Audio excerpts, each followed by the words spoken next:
D'accord. En médecine générale, aux urgences, en ambulatoire, au cabinet. Surtout? Oui. Alors. Ah bon. Ok.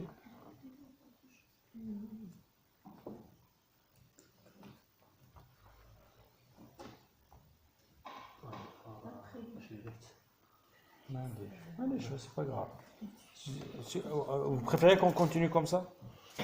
D'accord. Allez, c'est pas grave. C'est pas grave. Je vais juste par moment m'aider du.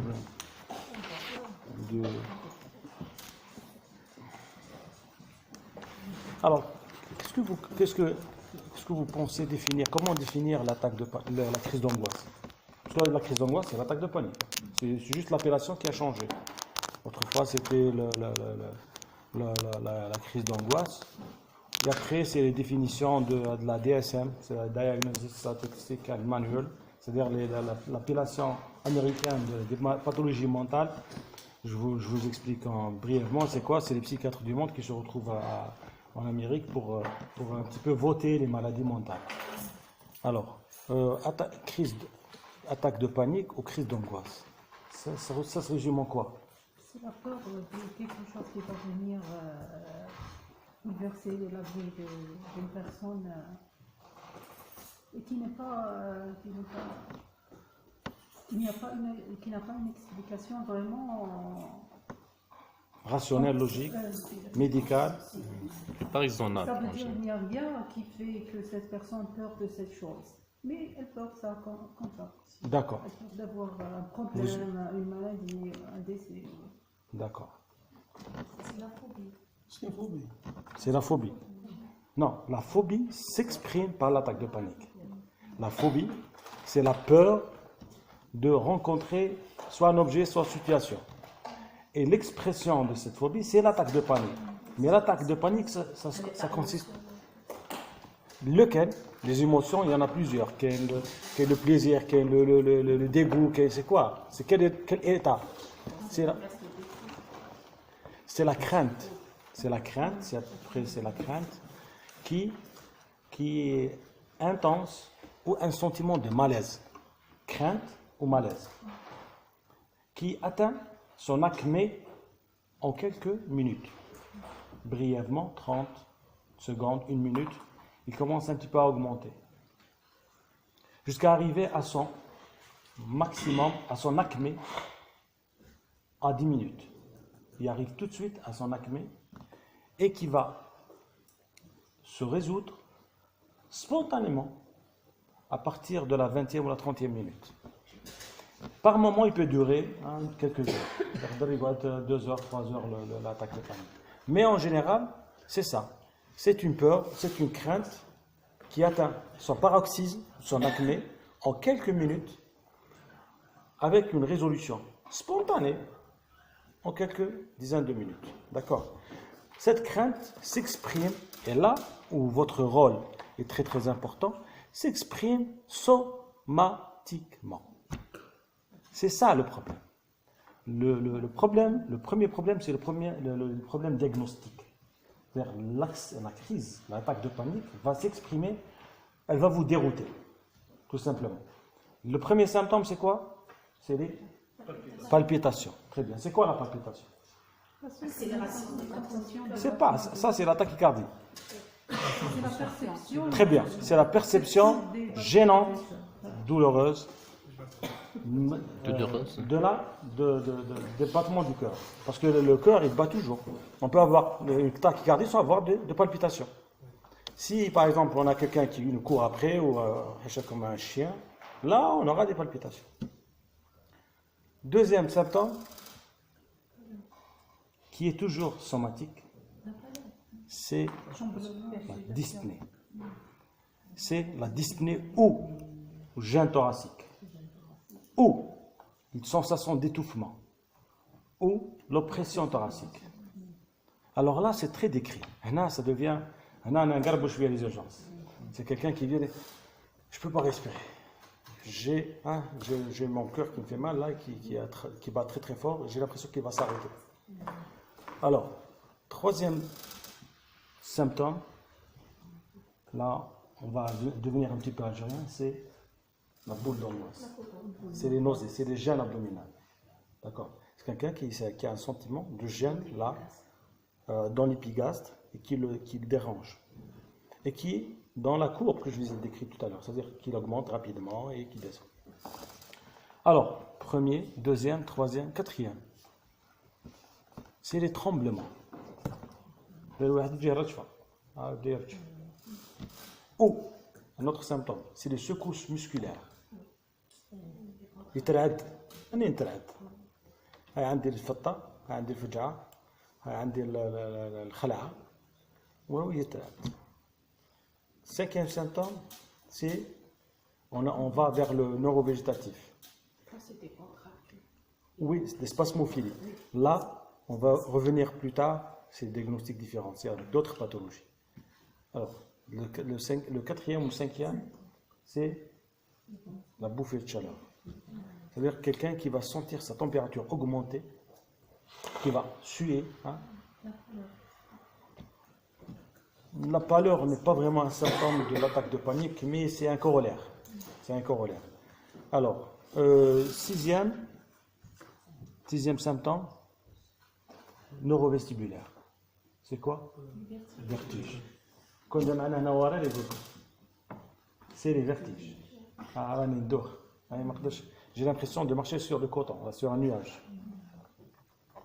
Et ça vient paroxystiquement. J'ai une patiente justement d'Aïnazel qui me dit qu'il vient pour uniquement le symptôme de vertige. Dès que je me lève, et c'est très handicapant. On va voir le critère diagnostique. Alors là, on est en cinquième ou sixième. Sixième. Jusqu'à là, je ne suis pas psychiatre. J'ai à aucun moment épelé un symptôme psychiatrique. Et c'est pour ça que j'ai voulu, vis-à-vis l'auditorat, vis-à-vis l'audience, j'ai choisi le thème.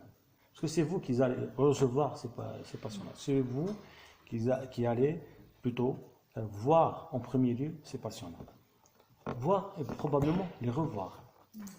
Et peut-être même qu'ils vont vous agacer. Surtout à les urgences. C'est toujours les mêmes personnes qui viennent pour des symptômes cardiaques, respiratoires, digestifs,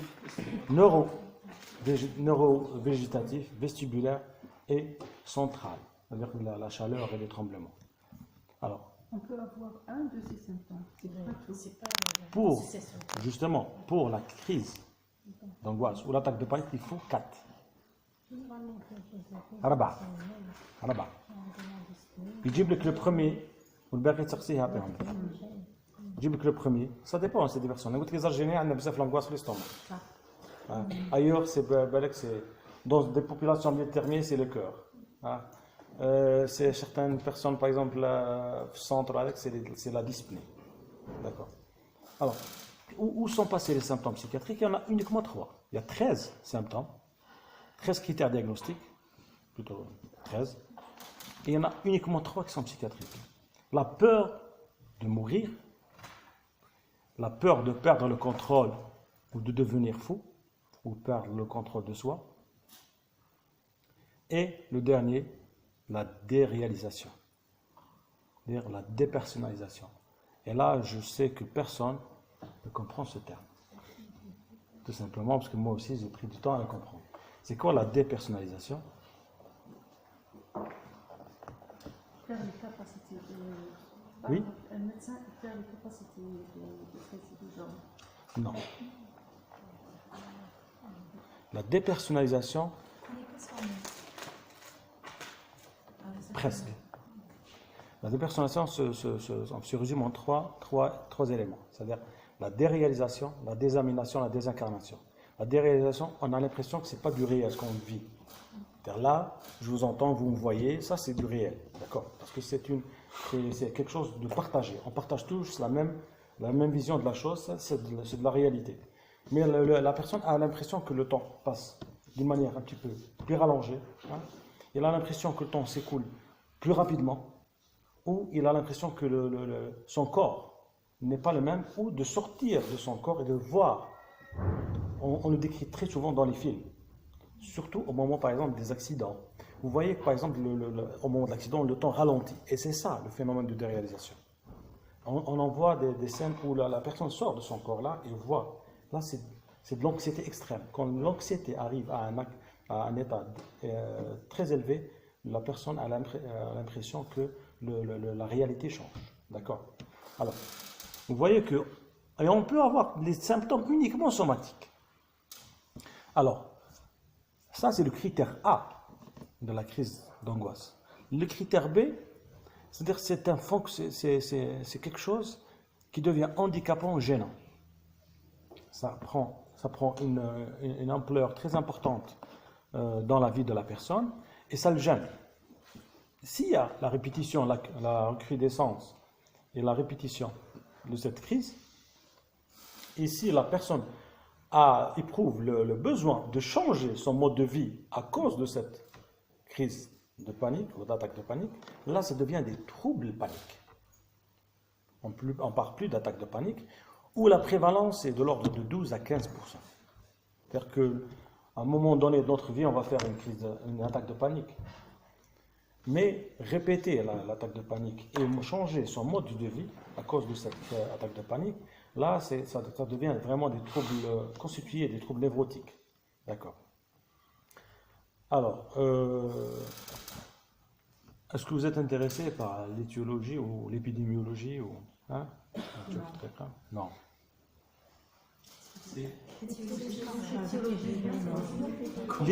Comment convaincre un malade d'aller voir un psychiatre? Ça, c'est très compliqué. C'est très compliqué, mais je reviens à la On reçoit beaucoup les khalaf l'estomac. Je suis au courant. Je suis au À un courant. moment donné, on a des problèmes avec les vrais malades. Il y a des malades qui ont une attaque de panique. Vous avez... Et il a un malade, il avait toujours. Et il est venu inconscient. Quand j'ai fait une fibroscopie, c'était une ulcère bulbaire vraiment très importante. Donc c'est difficile quand ça interfère avec les pathologies organiques. Et ça devient somatique. Au début, les psychiatriques, ça devient somatique.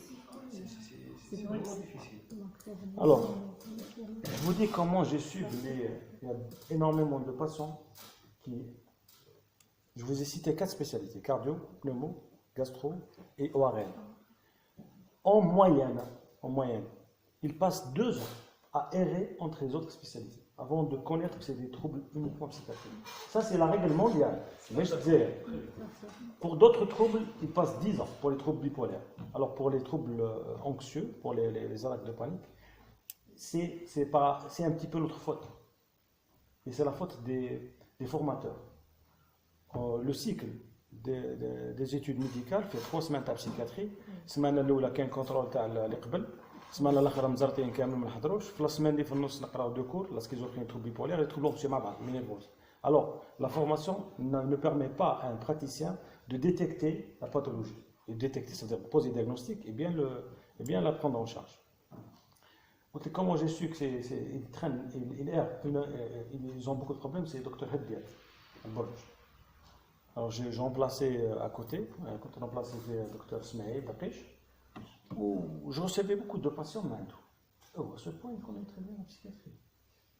Ils battent vraiment avec des diagnostics précis, troubles phobiques, troubles attaques de panique.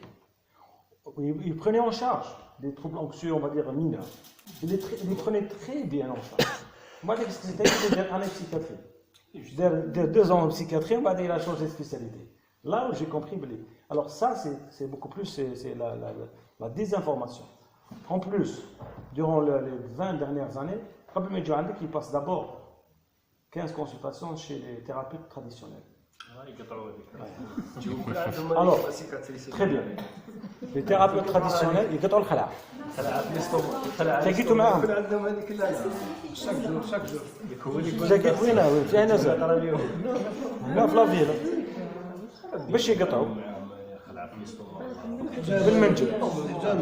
J'ai reçu. حجمة خير، حجمة صعبة، Le Menjul, j'ai reçu un patient à BBA qui avait toute sa peau qui était cartonnée. Le Menjul miskin. Il a gêné. Ou la léopard. Gêné miskin, léopard. Place. La peau. Oui, la misothérapie, mais tout ce qui est codifié, moi, je connais pas, tout simplement. Mais là, les thérapies de le charlatanisme, moi, je suis un fervent, on va dire, détracteur. Parce que c'est du charlatanisme. Moi, on peut dire le walou, je me chaque dire. C'est vrai. Alors, là, c'est. Alors. Oui, oui, parce que le symptôme principal, c'est la palpitation. C'est la palpitation. Alors, l'oppression thoracique qui fait penser à quoi? Très bien. On va parler des diagnostics différentiels. Moi, Oui. récemment, j'ai reçu une patiente pour des vertiges. Oui. Moi, j'ai commencé mon examen normal, un examen clinique, j'ai demandé un bilan. Et déjà, j'ai l'idée à quoi penser. Le problème neurologique, déjà vertige, c'est plusieurs ORL. Le lendemain, dit à Delty, le bilan, un avis de neurologue, un avis d'ORL, vers ce que je décline, je sais ce que je La fais. fait le tour. C'est psychologique. Oui. Non, mais elle n'a rien, puisque comme la académie spécialisée, ils ont diagnostiqué rien. Alors, donnez-moi les diagnostics différentiels. IDR, très bien. Z. L'OAP. Z. Longueur, bien sûr. La poussée d'insuffisance cardiaque. L'HTA, en décompensé. Les troubles du rythme, surtout. Il y a une pathologie qui est un petit peu particulière. C'est le... Non. Non. C'est le prolapsus de la valve mitrale. Il est souvent associé à ces attaques de panique et c'est un diagnostic différentiel un petit peu difficile parce qu'on n'a pas vraiment Alors, ça c'est pour la cardio. Pour la pneumo, c'est l'asthme. C'est les patients, les urgences, vous allez dire l'oxygène. Oui. ماشي ان غراد 1 ولا يكون ان غراد افونسي تصير حاجه خفيفه ماشي Oui. يكون امبورطون باش يبان لك Vous savez, mais chez l'anxieux, il est tout le temps à l'écoute de son corps. Là, il يحس بكلش. كون يحس بلي غاز يوقفوا له هنايا، هوب يقول لك عندك كونسير دي كولون. Il est à l'écoute de son corps. غير يحس. Alors le PVM, le problème de la valve mitrale, il تحس يروح gratte. Mais lui, non. Dès qu'il sent quelque chose, là, c'est ce qu'on appelle la catastrophe, c'est-à-dire D'accord. Alors, deuxième diagnostic différentiel, c'est les pathologies pneumo. En mettre symptômes, en mettre pathologie, on va citer l'asthme, hein, la crise d'asthme, l'embolie pulmonaire. En neurologie, 3 ou 4 pathologies qui peuvent donner l'impression que c'est une attaque de panique. Ce n'est pas une attaque de panique, c'est l'épilepsie, les crises migraineuses, la maladie de Ménière et les accidents ischémiques transitoires. Alors là, ils peuvent donner des symptômes qui ressemblent à l'attaque de panique.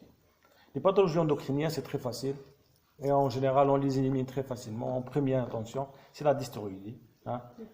Oui, tout ce qui est l'hypoglycémie aussi, le phéochromocytome et le syndrome de Cushing. D'accord. Alors, pour les autres, tout ce qui est hémorragie interne, pancréatite, porphyrie et vertige et labyrintite. Le problème qui se pose, c'est que pratiquement tout le monde va pouvoir diagnostiquer l'attaque de panique. Le problème qui va un petit peu vous emmerder, c'est comment prendre en charge cette attaque de panique. Est-ce qu'on doit tout de suite, rapidement, dire que ce n'est pas une pathologie, ce n'est pas une maladie, ce n'est pas de l'autre ressort? Qu'est-ce qu'on doit faire vis-à-vis de cette pathologie? Il faut diminuer d'abord d'origine cardiaque. Très bien. Très bien. Avant d'arriver à la prise en charge, je voudrais revenir sur les diagnostics différentiels des troubles et des crises d'angoisse. Sur le plan psychiatrique, qu'est-ce qui peut ressembler à la crise d'angoisse? C'est les hystériques, les spasmophilies, les troubles qu'on appelle maintenant les histrioniques. C'est-à-dire quelqu'un qui a des problèmes de communication. L'hystérie, pour corriger un petit peu les idées reçues, c'est pas une personne qui fait semblant. Là, c'est l'idée générale. L'hystérie, elle était l'affaire. Suite à un conflit avec le conjoint, avec la personne, elle perd soit l'équilibre, soit la fondation, soit la vision. En général, c'est des organes de communication. Soit une crise de tétanie ou tout simplement la crise la plus décrite, c'est la crise de Charcot. L'épileptoïde de Charcot, c'est une personne qui tombe de sa propre hauteur, mais qui a des caractéristiques un petit peu spécifiques, c'est-à-dire atraumatique, théâtralise, elle arrive elle choisit l'endroit, elle choisit le public. Le piège, c'est de jouer avec le chantage de l'hystérique. C'est-à-dire que elle va faire une autre crise, mais dans un endroit qui est un petit peu plus dangereux. C'est pour ça que jamais de l'hystérique voulait la faire. Ça, c'est vraiment une contre-indication. Alors, le deuxième, c'est l'hypochondriaque. Alors, l'hypochondriaque, c'est la personne, les djinns, elle met en défi le médecin, comme quoi elle croit. Alors, l'hypochondriaque, c'est soit le délirant, soit l'hypochondriaque anxieux. Elle met en échec toutes les explorations que vous lui faites. Vous les rassurez? Non, il n'est pas accessible à la réassurance. Il est malade, vous ne savez pas uniquement. C'est qu'il va d'exploration en exploration, mais d'une manière interminable.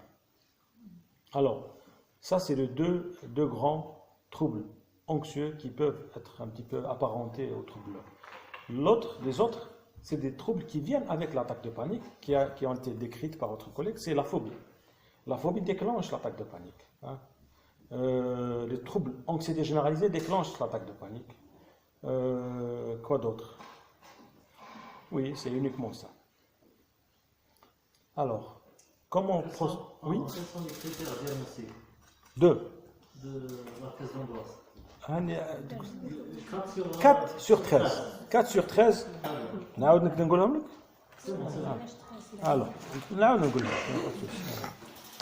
notez bien. Très bien. Palpitation, transpiration, tremblement, souffle coupé, sensation d'étranglement, douleur thoracique, nausée, paresthésie. J'ai oublié les paresthésies. Oui, les picotements, paresthésie, engourdissement, la bouffée de chaleur, l'étourdissement, les symptômes somatiques. Pour les symptômes psychiatriques, il y en a 3. La peur de devenir fou, peur de mourir ou la déréalisation.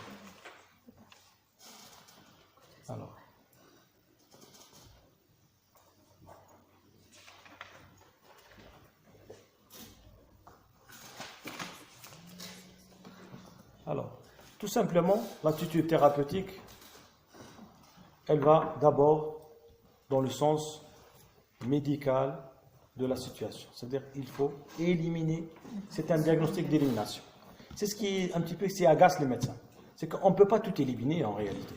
Alors que dans un patelin, en fin de compte.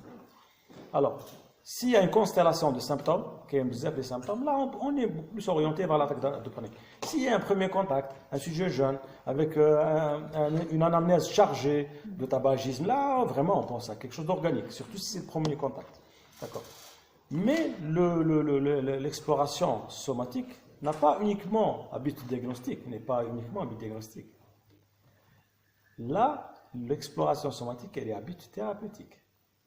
C'est-à-dire on va dire on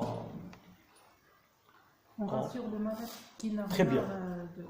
d'encadrer. En s'acquérant du corps du malade, c'est-à-dire qu'en examinant le malade, on va d'abord reconnaître ses troubles, qu'il y a quelque chose. Ça c'est faux. En prenant le malade en main, ça veut dire que oui, le médecin reconnaît mes troubles. D'accord. L'exploration, bien sûr, l'examen clinique étalé, élargi avec toute l'exploration, va dire oui, va le rassurer que si vous posez uniquement le stéthoscope, le tensiomètre, et vous poursuivez l'exploration à la fin, là, ça veut dire oui, le médecin il s'est inquiété, il a vu vraiment, et à la fin, vous lui dites que vous n'avez rien, là, c'est plus crédible. Au lieu de lui dire tout simplement, vous n'avez rien dès le départ, là, il ne va pas être content. Il va rester sur place et ça va encore aggraver son anxiété. Alors, Oui. S'il demande une exploration bien précise, on doit la faire. Non, c'est vous. Ça, c'est pas l'attaque de panique, c'est l'hypochondriaque. L'attaque de panique, il dit, il dit, il mout. Il راح نموت. طبيب انا راح نموت. طبري راسك. Je veux que ندير scanner parce qu'on a une pathologie à l'intérieur. La peur de mourir. Oui, une peur de mourir. Peur de mourir. Il vient en catastrophe. Il dit, راح نموت. Ça vient au moment de la crise. Bien sûr, bien sûr, bien sûr. Là, l'exploration, comme je dis tout à l'heure, c'est un but vraiment de le rassurer. Il y a un truc très simple que les anciens savent le faire, c'est d'éloigner l'entourage. Ça marche très très bien. Pourquoi? Parce que l'anxiété, elle est communicative. Si on est anxieux, l'entourage il est anxieux, il va renforcer notre anxiété. Et en un petit peu éloignant les parents ou l'entourage, on va le mettre dans un environnement, on va dire, sécurisant, et le patient va avoir sa crise partir plus rapidement. D'accord. Est-ce qu'il y a une médication à faire, à votre avis? Ça dit que c'est l'association des classiques psychiatriques. Oui. Donc il faut une prise en charge psychiatrique. Très bien. Sinon, c'est purement, je pense, psychologie. Sédatif. Quel type? Moi, je prescris les soins. En urgence. Alors, on a en crise, je dirais. Sédatif. Oui, placebo. C'est-à-dire placebo. Médicament qui n'a Non, pas. on attaque les externes, C'est comme ça, déjà. c'est comme ça. Très bien. Fais-je dire? Fissurale. Où est injecté? On y est. مش من بلاصة في كور زيدها. شفت؟ هز فيدال وكل ولا هز دوروس وين تلقى 2 cc تاع فيسيران وديرها. وين؟ Vous voyez? C'est comment? Oui. On essaie de conditionner, déjà de désestresser au maximum quand vous avez été Oui. éloigné déjà de l'endroit et tout. Oxygène. Oxygène. Enfin, sédatif. Si on a D'accord. un- D'accord. C'est ça. Alors, le placebo, c'est un phénomène indéniable de la prise en charge médicale. محال تنحي البلاسيبو من الدواء محال. L'effet placebo, c'est un effet qu'on peut manipuler. On peut l'augmenter comme le diminuer. Si on a une bonne prise en charge, le médecin, les anciens, ça donne. Mais les jeunes, ils disent tout de suite une conduite extraordinaire, ça ne va pas donner le même résultat. À l'âge, parce que les anciens savent manier ou manipuler l'effet placebo. Alors, oui, le placebo donne des effets thérapeutiques, tout simplement parce qu'il agit au niveau du cerveau, il libère des sécrétions, il libère des endorphines qui agissent sur plusieurs pathologies. Alors, le placebo, c'est pas rien. C'est un phénomène réel. Les indications antérieures, c'est un petit peu à discuter. Vous donnez du sérum salé dans une seringue, là, vraiment, c'est une conduite que tu ne peux pas expliquer plus tard. L'effet placebo n'a pas vraiment... Il y a plusieurs paramètres qui peuvent jouer dans le phénomène placebo. Il agit sur plusieurs pathologies. Sur l'hystérie, il agit très très bien. Les conversions hystériques, il agit très très bien. Alors, un des paramètres qui agissent, qui augmente l'effet placebo, c'est la bonne relation médecin-malade. Là, tu as le box, tu 2 cc, ou tu mets à l'infirmière, il dit tout de suite, ça n'a pas de mouhal. Mais si tu vas toi-même l'examiner et lui prescrire quelque chose qui n'est pas vraiment indiqué parce que tu ne sais pas la pathologie qu'il a, oui, là, il peut avoir une amélioration de son état somatique suite à cette attitude thérapeutique. D'accord. Bien sûr qu'il y a d'autres paramètres, par exemple le prix, la couleur, le goût, le mode d'administration. L'injection, elle agit mieux. C'est pour ça que je me sédatif ou qui fait le sédatif, on sublingual. Les anxiolytiques, qui sont les mieux indiqués dans la crise d'angoisse, c'est les anxiolytiques. Mon péros. Mais on a remarqué qu'en IM, ils donnent plus d'effets à cause de cet effet. à cause de cet effet placebo, alors qu'ils sont un effet retardé normalement. Au lieu qu'ils agissent à 3 ou 4 minutes en péros, ils vont agir à 15 à 20 minutes en IM. Alors en IV, c'est encore mieux. En IV, ça agit dans les 30 secondes.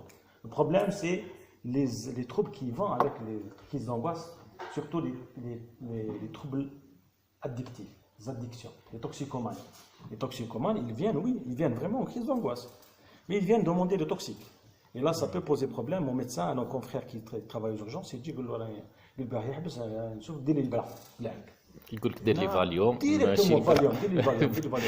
Le sevrage est tout, mais ce n'est pas une prise en charge convenable. Je dis que le Valium, je dis que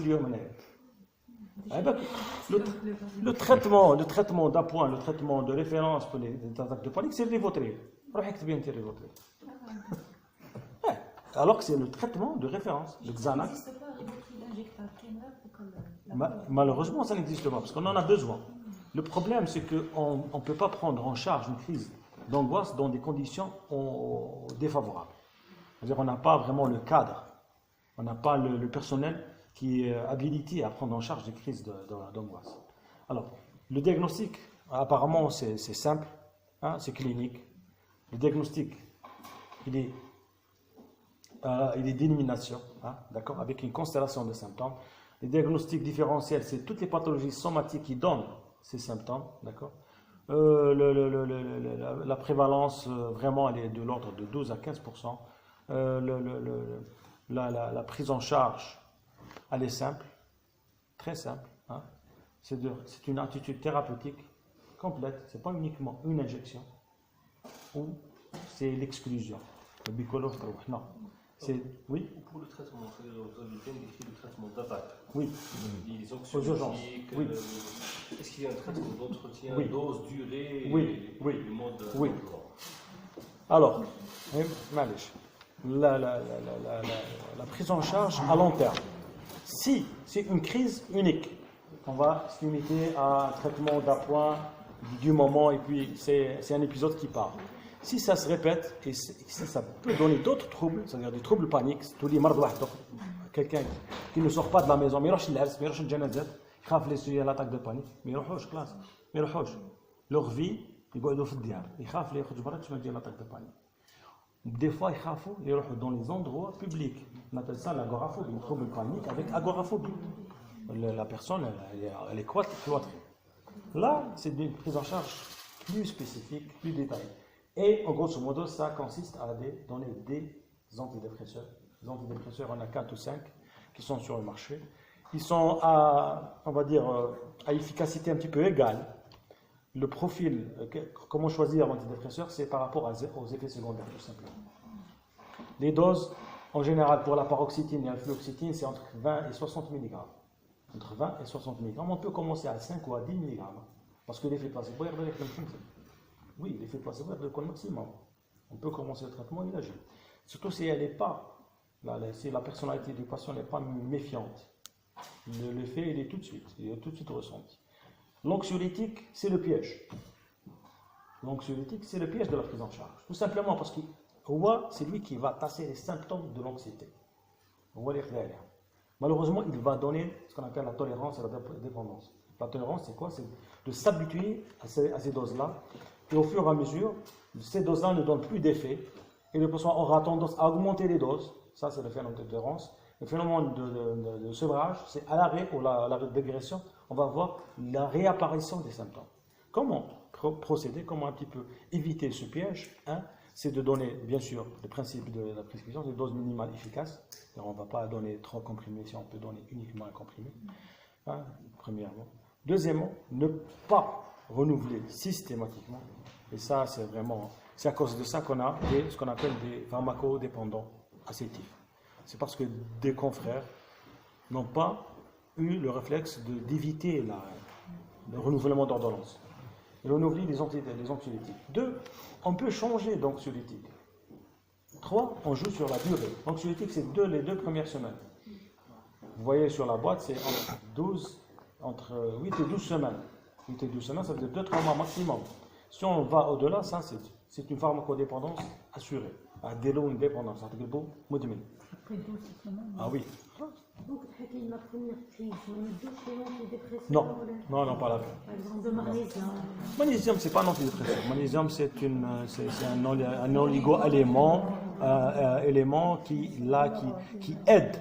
C'est Généralement, généraliste, on a le magnésium, c'est plus strézane, calcibrose. très bien. En première attention, Oui. qui se répète plusieurs fois, on a les antidépresseurs, on a les anxiolytiques. Sulpéride, premièrement, ما راح يدير لك والو. والسلبيريد أنا ما نمدوش. Sincèrement, j'ai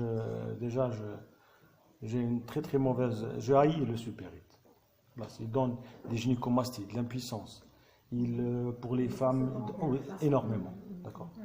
Les compléments alimentaires, vous donnez à volonté. Tout ce qui est vitamines, magnésium, là, c'est le contraire. Et la tendance va dans ce sens-là, c'est-à-dire vers les thérapies un petit peu non agressives.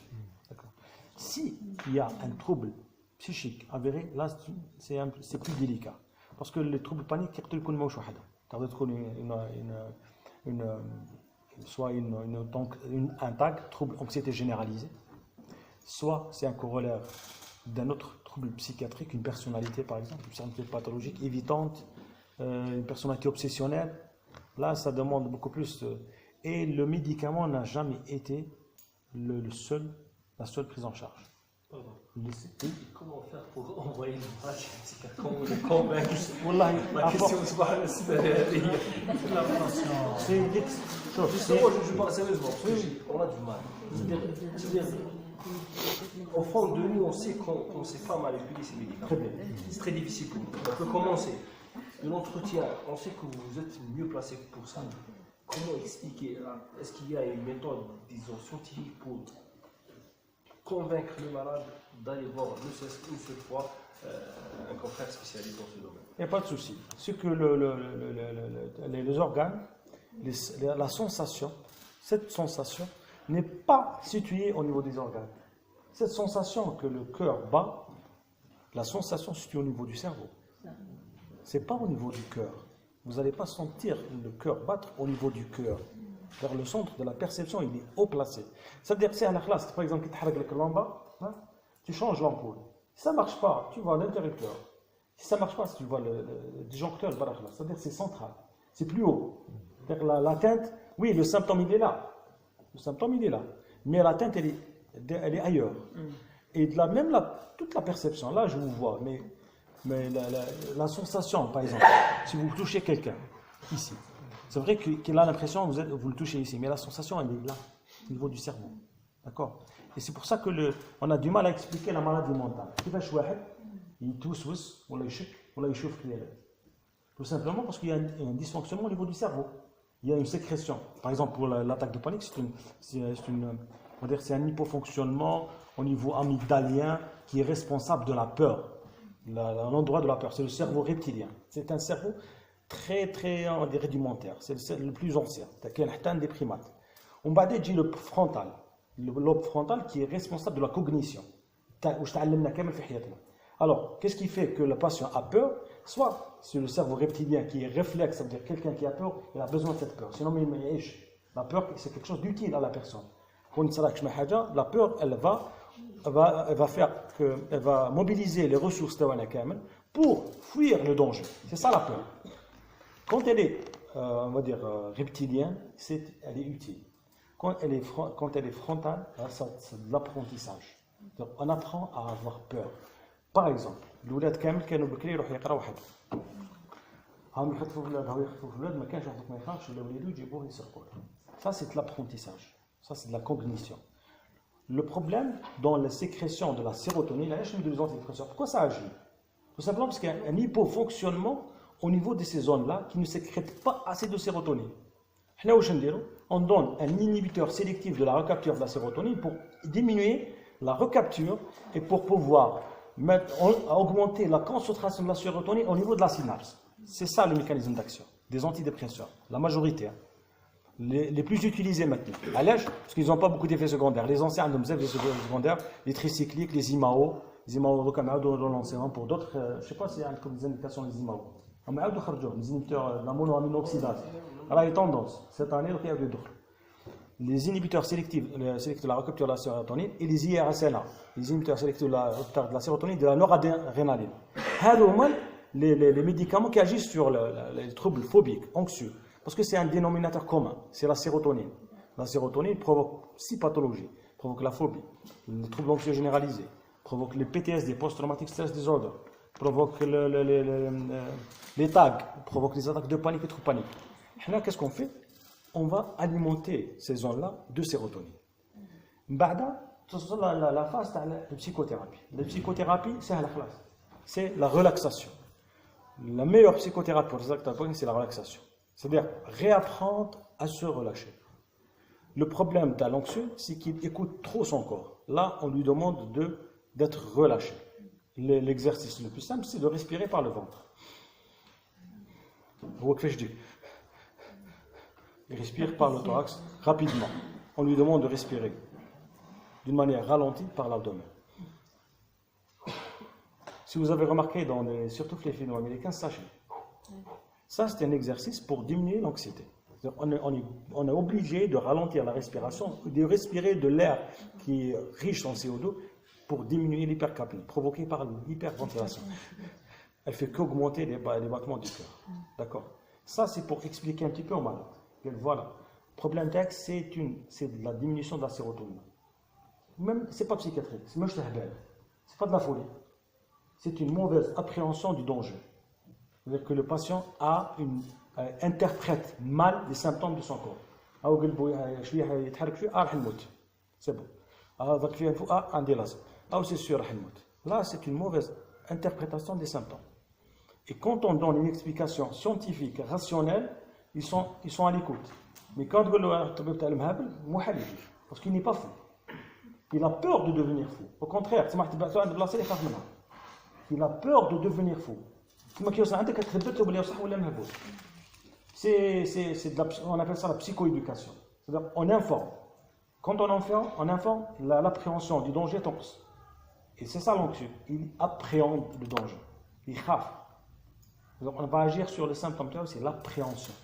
Et peur que quelque chose de très grave va lui arriver. On va l'informer. En prenant le temps de bien expliquer, d'être un petit à l'écoute, de reconnaître ses troubles. Ce qui me chagrine un petit peu, c'est l'attitude des médecins qui sont influencés parce qu'ils ne sont pas médecins. Un paramédical, avec tout mes respects les corollaires aux médecins. Un administrateur. Moi, je sais qu'au CHU, les administrateurs interdisent aux médecins de faire des ECG. Vous abusez des ECG, ou tout mal diront dès maintenant. Ah bon? ECG est un examen banal, c'est ça. Le médecin ne dit pas l'ECG. Qui dit les complications plus graves, le l'hôtel pas bien. Ne dit pas l'injection. Ah bon? Où je ne dis pas? Ruqya. Oui. Ou Ruqya, Ruqya, ça fait partie de la prise en charge. C'est-à-dire que elle a تطمئن القلوب. يعني الدواء راه في الآية هذه. ألا بذكر الله تطمئن القلوب. C'est الذكر تطمئن القلوب. En résumant l'attaque de panique, c'est ça. Si vous arrivez à adopter cette attitude thérapeutique, uniquement thérapeutique, là, ça va donner. Quand ça dépasse, là, vous orientez, il n'y a pas de souci.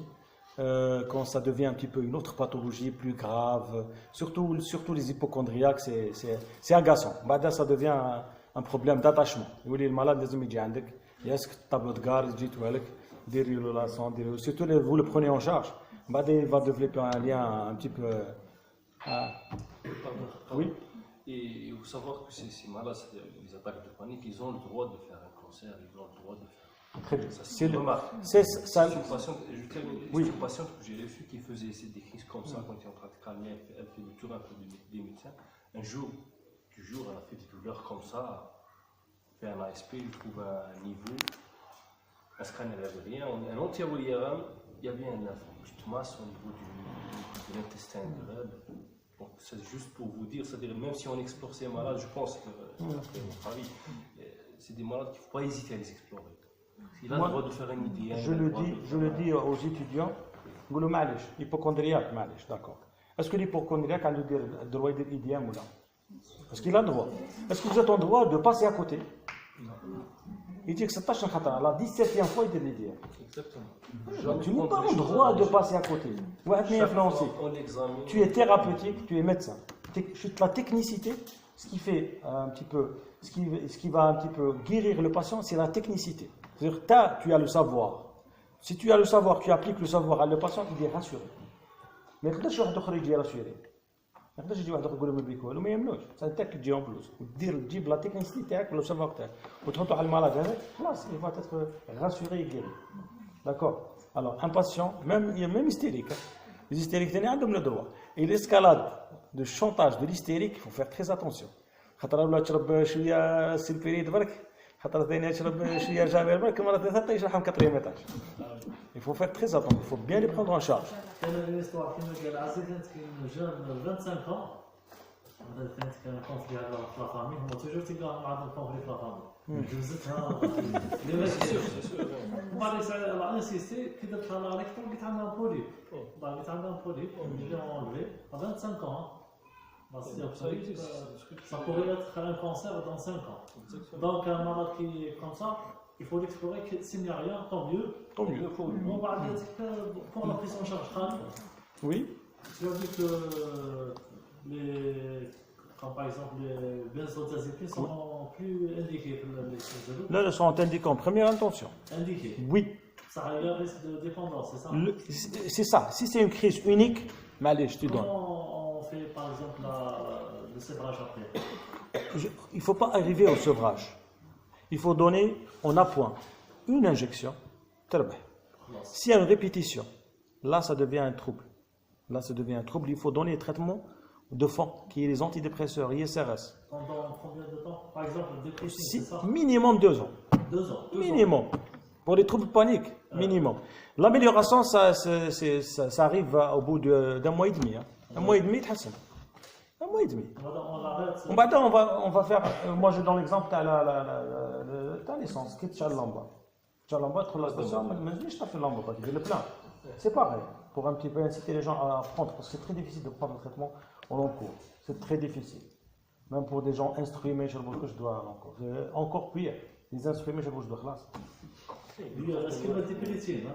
Oui, la déprétine, je ne sais pas déprétine. C'est ingénierie de mais on ne fait pas de publicité pour la déprétine. Le déroxate, c'est le princeps. Alors, le problème, tu as les antidépresseurs, pardon, à l'instauration, ils sont anxiogènes. Et c'est ça le paradoxe. Mais qui te de l'anxiété.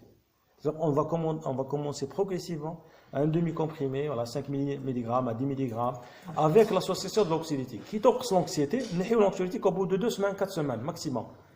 Donc c'est comme les anxias. Les anxias, le tranxène, le Kieti, le Temesta, le Rivotril, non, je ne vous incite pas à le prescrire.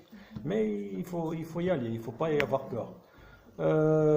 On peut utiliser un traitement qui est vraiment simple, c'est la blocade, les bêta-bloquants. Ils vont agir sur les palpitations, ils vont diminuer l'anxiété. Madame, il axe le rythme cardiaque, donc les palpitations, donc cette sensation, ils vont agir. On peut commencer par uniquement de la blocardie. Moi, en médecine générale, je préfère que du magnésium, du calcium, ça peut aider, et de la blocardie. Les anxiolytiques, il faut faire très attention. Si c'est 15 jours, un mois, plus c'est dangereux. C'est pas la blocardie.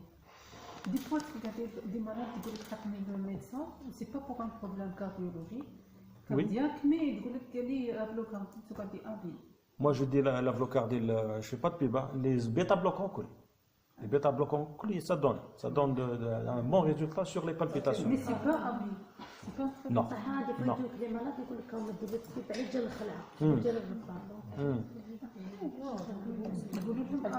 C'est le problème de l'attachement aux médicaments. C'est un objet contraphobique. Madame a de doigt, on me dit je l'attaque de panique. Ça, c'est un autre problème. Madame, je dois se battre, ça le rassure. Je t'ai mis de l'ouel ou la blocade. C'est du pipi de chasse. C'est un placebo. C'est rassurant. C'est ça le problème. Là, il faut essayer un petit peu de. Hakim, c'est la prise en charge purement psychologique, c'est-à-dire pour renforcer la confiance en soi, par exemple. C'est pas suffisant. C'est-à-dire sans passer vers les médicaments, vers la dépendance, vers les autres. Sans passer par les médicaments, on peut, par les TCC, mais ça va prendre beaucoup plus de temps et la souffrance elle va être ressentie d'une manière un petit peu prolongée. Pourquoi souffrir qu'on peut traiter facilement? علاش par exemple انا نقول لك نروحوا من نروحوا للجزائر نروحوا باربيس ونروحوا بالطياره ونروحوا ابي. Vous allez choisir certainement le moyen de transport le plus facile. C'est-à-dire mettre soi-disant la dépendance à la médication. Non, justement. On ne peut pas vivre sans médicaments. C'est ça. Le sevrage psychique, le sevrage somatique sont élevés pour les benzodiazépines. C'est là que je vous ai incité à faire un petit peu de la jurisprudence, être très prudent avec les anxiolytiques. Les antidépresseurs ne donnent pas de dépendance. Ne donnent pas de dépendance. Ni de sevrage. Il y a certains syndromes, ce qu'on appelle le syndrome sérotoninergique, mais vraiment à des doses importantes, ou chez la femme enceinte, ou à la femme allaitante, mais il n'y a pas vraiment de syndrome très grave pour les sérotoninergiques, les médicaments qui augmentent la concentration de sérotonine. Voilà, toutes les molécules se valent. Toutes les molécules se valent. Je préfère moi la fluoxétine. Oui, la roxine c'est une bonne molécule. La oxylon goutte, quelques gouttes, c'est une bonne molécule. Ça donne, ils obtiennent, ça donne de bons résultats. Oui. Pour les effets secondaires, notamment urétéroprostatiques. Ah oui, c'est ça. Il faut très attention. Contre-indication absolue. Glaucome à angle fermé, RVA, trouble du rythme, ça c'est des contre-indications qu'il faut éliminer. Et vous allez les éliminer durant l'examen l'exploration. Oui. Surtout les rétentions. Oui. La meilleure thérapie, c'est les TCC. Pour les troubles paniques. C'est les thérapies cognitivo-comportementales. On va agir sur le comportement et sur la cognition. La cognition, c'est ce qu'on apprend. La cognition, pour vous donner une idée, c'est ce qui a été un petit peu enregistré dans votre cerveau durant votre apprentissage. C'est Pavlov. C'est tout simplement mon hakas shab. D'accord. Comment on fait le TTC? C'est difficile. C'est des exercices. C'est à la classe. Les TCC, par exemple, chez les phobies. Les TCC, ça veut dire qu'on va faire des exercices d'une manière un petit peu particulière, de telle sorte à exposer avec prévention de la réponse. On expose le patient aux objets phobogènes, par exemple, dans la phobie, l'objet phobogène, en prévenant la réponse. Ce qu'on appelle la relaxation. De l'exposition imagée, c'est-à-dire durant la relaxation, durant l'hypnose, c'est une très bonne thérapie pour ces troubles-là, ces troubles anxieux. Il doit imaginer, il doit agir avec la relation sur les symptômes somatiques. Il y a la respiration, il y a les battements de cœur. Et on va exposer graduellement avec ce qu'on appelle prévention de la réponse. Elle est belle ou chahis salami, mais on expose graduellement. On a 10 objets phobogènes, on va نصغير خلاص ونطلعوا الكبير خلاص. مثلا واحد يخاف من الاريني زوج تصويرات تاعها مع الاول غير نيماجينيوها بعد تصوير ومن بعد الاريني. Mais c'est délicat. Faire les TCC, ça demande d'abord la participation active du patient. C'est ce qui nous manque. Alors revenir chaque semaine, chaque jour pour faire des exercices, c'est compliqué. Ce sera un petit peu plus facile. Inch'Allah, quand la stimulation magnétique, ce sera la stimulation magnétique, c'est une stimulation de la zone, des ondes de la dépression. Ils n'auront plus besoin de prendre le traitement et vous aurez plus de facilité à aller à l'Orient. Inch'Allah, l'année prochaine, Inch'Allah, oui.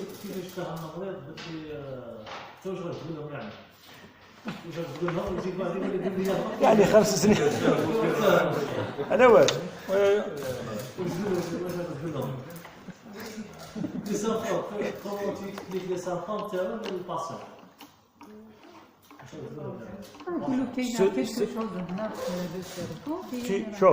ça c'est un des principes de la relation médecin-malade.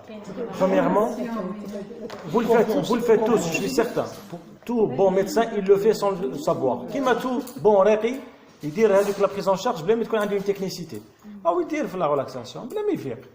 Bien sûr, أنا خليك مربي بجنب، كلب ربي مليح بجنب بصح. Ce qu'il fait, il isole le malade, يهضر معاه بالعقل، يقول له كلام مليح، يقول له قرآن. وسيدي ولي là c'est une prise en charge thérapeutique. Ce qu'on fait en étant un bon médecin, c'est qu'on s'abaisse au niveau du patient. Mais dès que tu as de la sérotonine, ça ne va pas lui parler. Tu l'expliques dans les termes qu'il le comprend. Tu expliques et tu réexpliques. Hein? Tu lui demandes à lui de t'expliquer, surtout pour la prise de traitement. Parce que par moment, il dit qu'il c'est bon, il l'ordonnance. Parce que soit je et là, c'est de l'ordre de la psycho-éducation. Tu choisis des exemples qui lui parlent.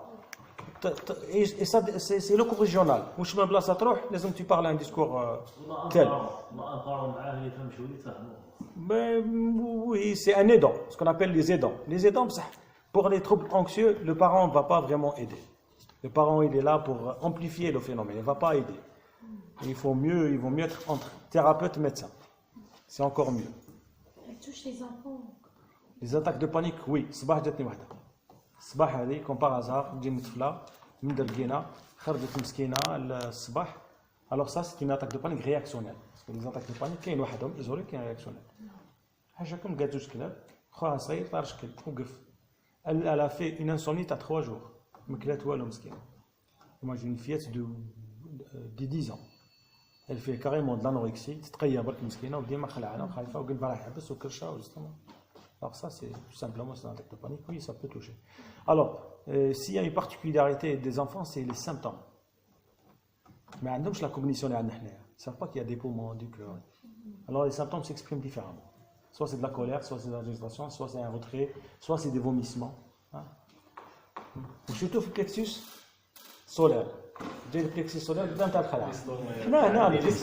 c'est le plexus solaire. Voilà, c'est l'estomac. C'est le plexus solaire.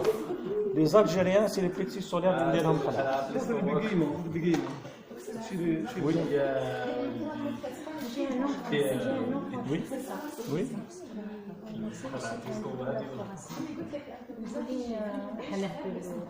C'est ça. Tout simplement, c'est ça. هي كاين هذه مسكينه والله لقيت غير الله يقسم مدوله. Mais je ne peux pas lui donner des.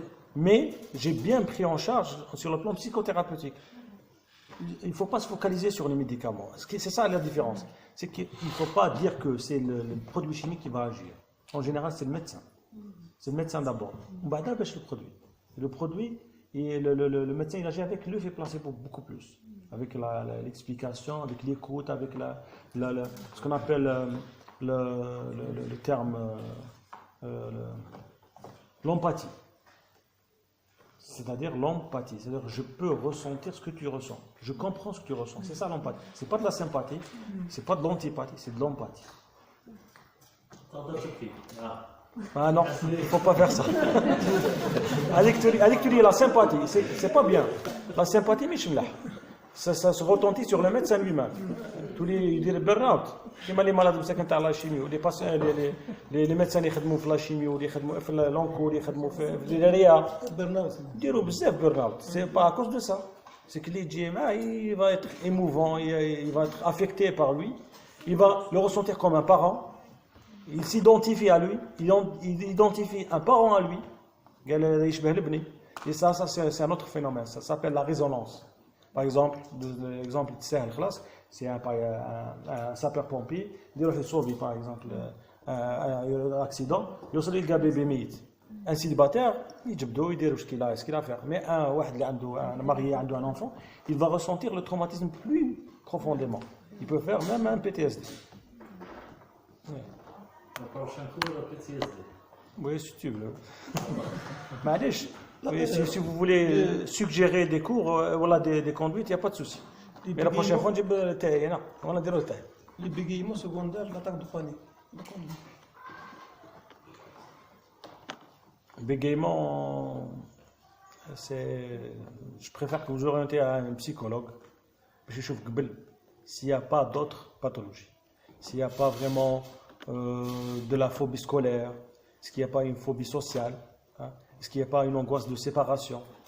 Si uniquement le symptôme est le bégaiement, la prise en charge c'est l'orthophoniste.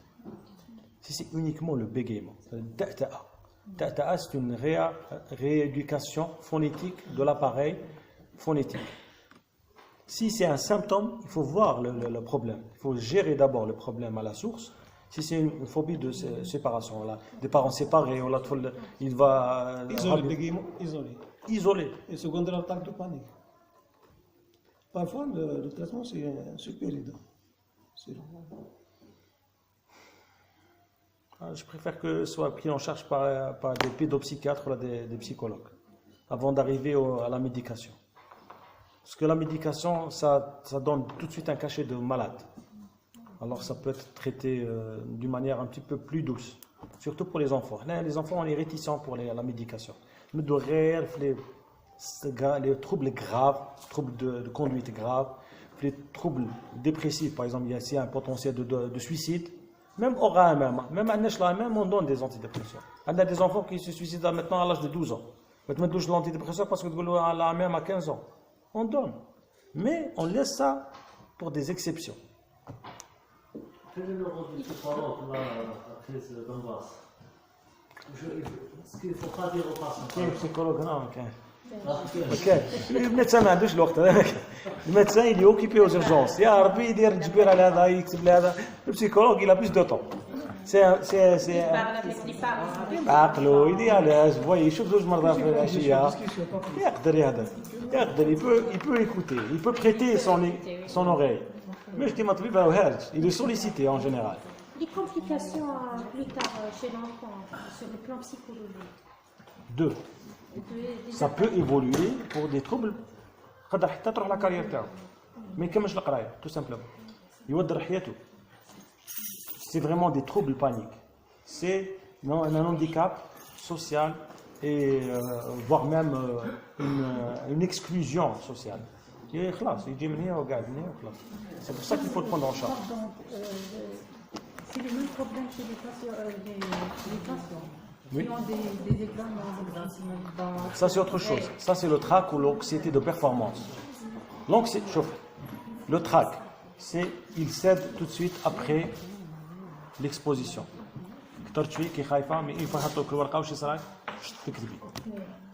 L'anxiété de performance c'est 2-3 jours à l'avance. Entretien, travail. Dans une passion, خلاص. Ah بزاف. Ou elle a perdu son bac. Ah oui, بزاف. Là, il faut la prendre en charge. Ah oui.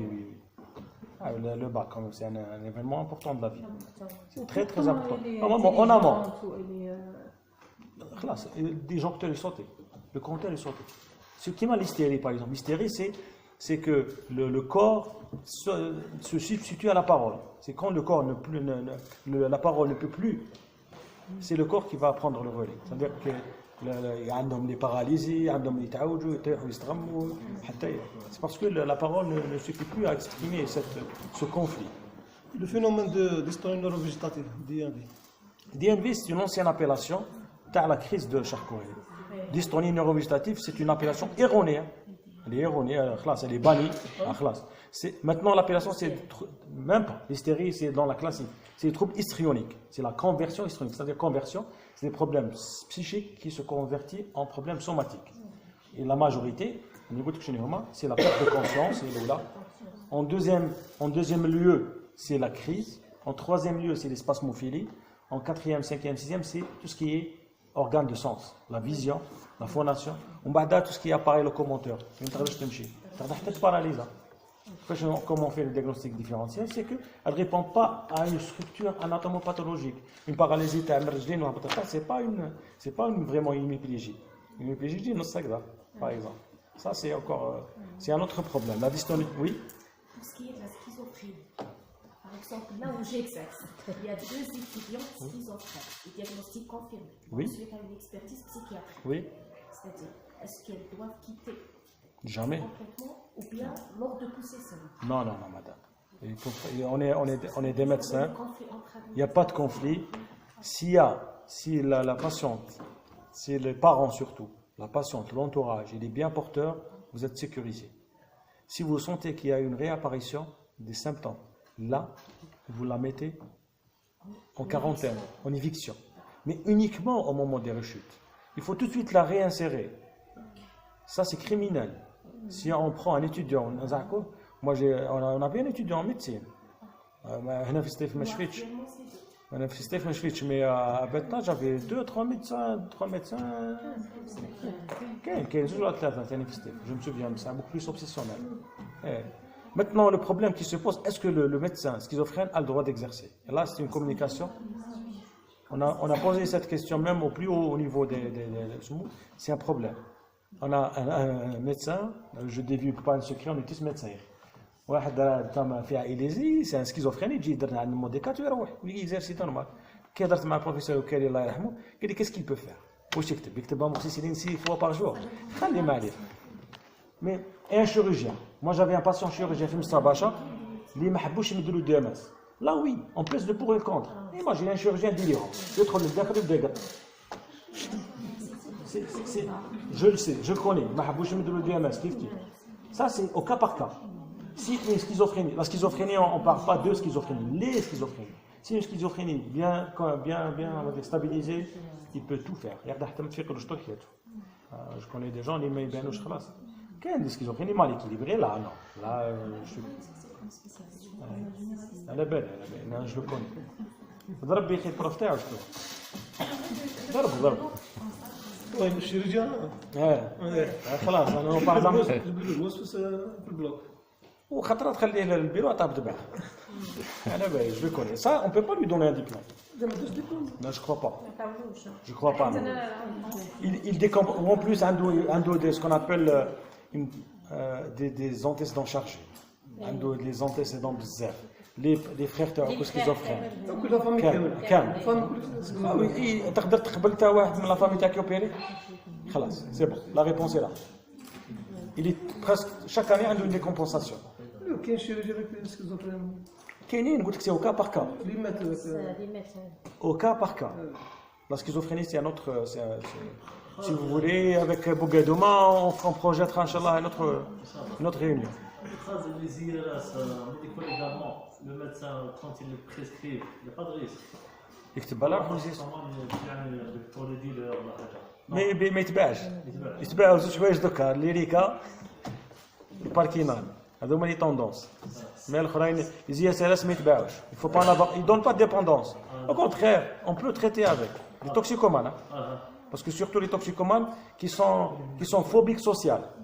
Parce que كاين des gens اللي يخاف كي يجرب يولي مليح. يولي يقعد يشرب on peut le traiter avec des antidépresseurs. ميديكو ليغال بور لي توكسيكوما كي يجيك يقول لك اعطيني تعطيه كي تبد لك موس مدلو. صوفي بعد شكي بها non. سي ميديكو ليغال سي بروبليم. تمدلوش. Tu n'es pas apte à le prendre. يكون اغريسيف معك. تخرج من البيرو تروح باسكو يا با دو سيكوريتي لا où tu travailles. Il faut